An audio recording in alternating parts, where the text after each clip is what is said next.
Hello everyone, नमस्ते प्यारे बच्चों।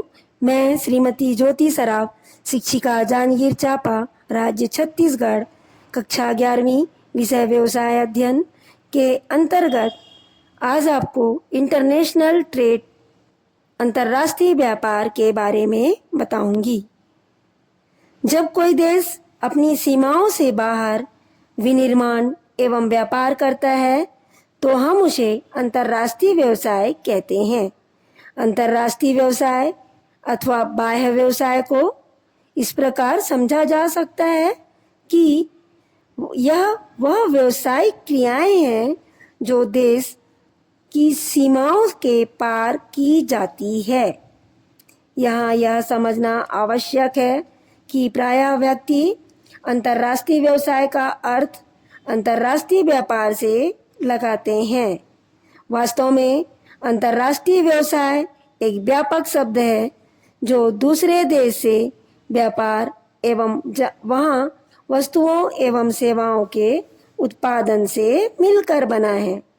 इसमें निर्यातित वस्तुओं का मूल्य प्राप्त करने के लिए एवं आयातित वस्तुओं का मूल्य चुकाने के लिए, अर्थात जब हम दूसरे देश को वस्तुएं बेचते हैं या दूसरे देश से वस्तुएं खरीदते हैं, तब भुगतान प्राप्त करने या चुकाने के लिए विदेशी मुद्रा, जैसे विदेशी विनिमय, जिसे विदेशी विनिमय कहा जाता है, का प्रयोग करते हैं। अतः अंतर्राष्ट्रीय व्यापार में वस्तुओं एवं सेवाओं का आयात एवं निर्यात किया जाता है, जबकि अंतर्राष्ट्रीय व्यवसाय में आयात एवं निर्यात के अलावा और भी कई प्रकार की आर्थिक लेन देन अथवा क्रियाएं की जाती हैं।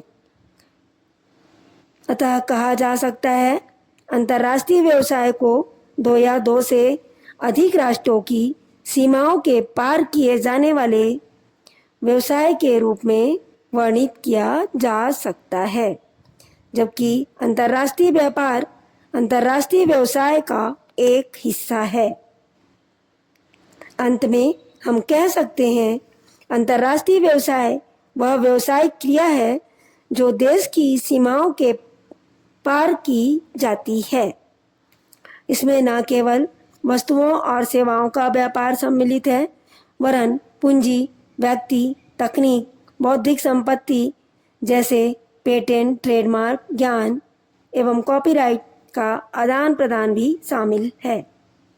अंतर्राष्ट्रीय व्यवसाय की प्रकृति या विशेषता: जब कोई देश अपने देश की सीमाओं से बाहर व्यापार करता है तो इसे अंतर्राष्ट्रीय व्यवसाय कहते हैं।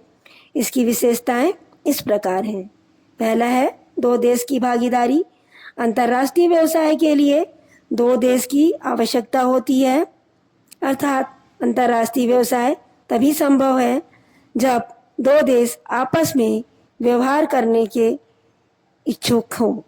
दूसरा, विदेशी मुद्रा की व्यवस्था। प्रत्येक देश की अपनी करेंसी होती है, मुद्रा होती है, अतः विदेशी मुद्रा की व्यवस्था करना इसका प्रमुख समस्या रहता है।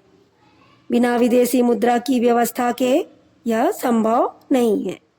तीसरा, दूरी की कठिनाई। संसार के देश दूरियों में बटे हुए हैं, परिणाम स्वरूप माल का आदेश देने से उसे प्राप्त करने के बीच समय की समस्या होती है। अगला टॉपिक है यातायात में कठिनाई। दूरी के कारण एवं प्राकृतिक कारणों की वजह से विदेश से मंगाए जाने वाले माल के लिए परिवहन कठिन और खर्चीला होता है। नेक्स्ट पॉइंट, भाषा की कठिनाई। प्रत्येक देश की अपनी भाषा है, परिणाम स्वरूप एक देश के निवासी दूसरे देश के निवासियों से स्वतंत्रतापूर्वक संवाद नहीं कर सकते। अगला पॉइंट है जोखिम। अंतर्राष्ट्रीय व्यवसाय में विभिन्न प्रकार की जोखिमें, जैसे दो देश की मुद्राओं के परिवर्तन की दर में उतार चढ़ाव, सामुद्रिक जोखिम एवं माल के अप्रचलित होने का डर आदि। नेक्स्ट पॉइंट है प्रयोग किए जाने वाले प्रलेखों की जटिलता। अंतर्राष्ट्रीय व्यवसाय में जो प्रलेख प्रयोग किए जाते हैं अत्यधिक जटिल एवं कठिन होते हैं। अंतर्राष्ट्रीय व्यवसाय में प्रयोग होने वाले प्रलेखों को प्राप्त करना एवं उन्हें तैयार करने में कठिनाई रहती है।